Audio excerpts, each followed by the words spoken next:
All right, here we go on the final example, example 8, where we have a complex log equation that we need to solve for values of x. We've got logs on both sides here. Now, and they all have the same base. So our theory here with this sort of question that we want to solve for x and solve these log equations is we want to use log laws to write both sides as a single log. So then we can drop the logs and just solve for x.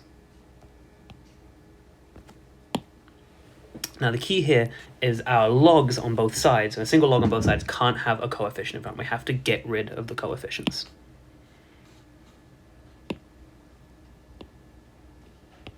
Got to get rid of the coefficients.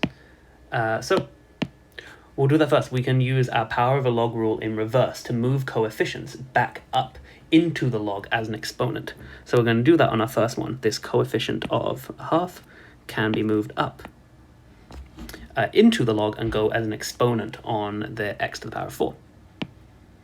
So what does that look like?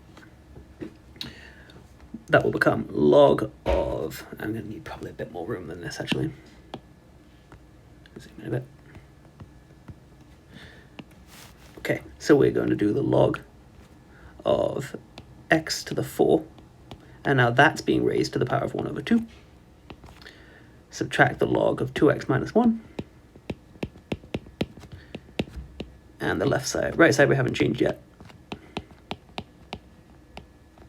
I'm not going to evaluate this log of 2. We're going to keep that together.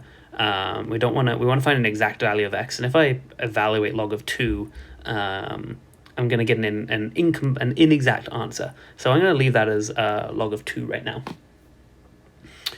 Okay, so I can use exponent rules to simplify this now.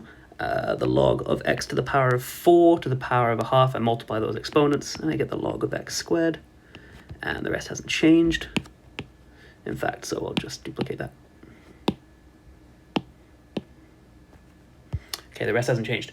Now I'm going to combine my logarithms together using my log laws. So on the left side, I'm subtracting, which means that with the same base to the log of 10, I can bring these in and I can use my quotient rule, so these will be divided.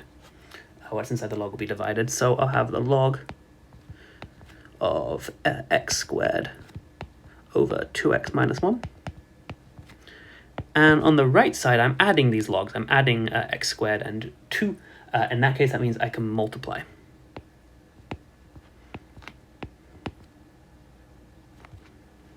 Actually, that should be square brackets first.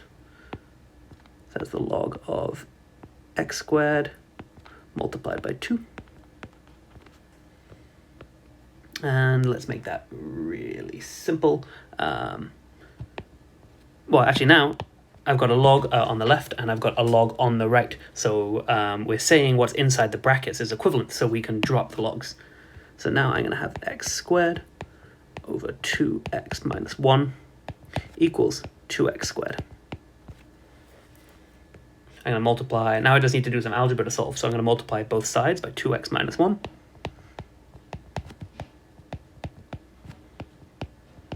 Make sure I keep that in brackets, because now I need to distribute.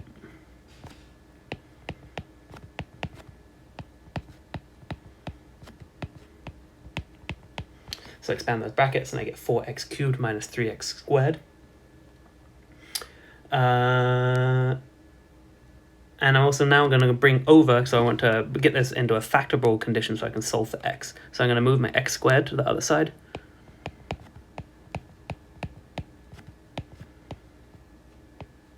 And 2x squared subtract x squared is going to be minus 3x squared.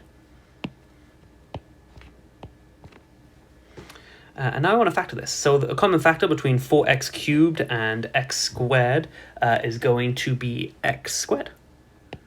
So I can factor out an x squared here.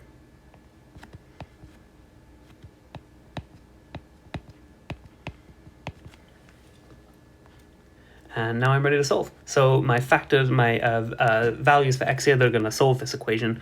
From x squared will be x equals 0. And from 4x minus 3, it'll be 3 over 4. And there we are, that's solved.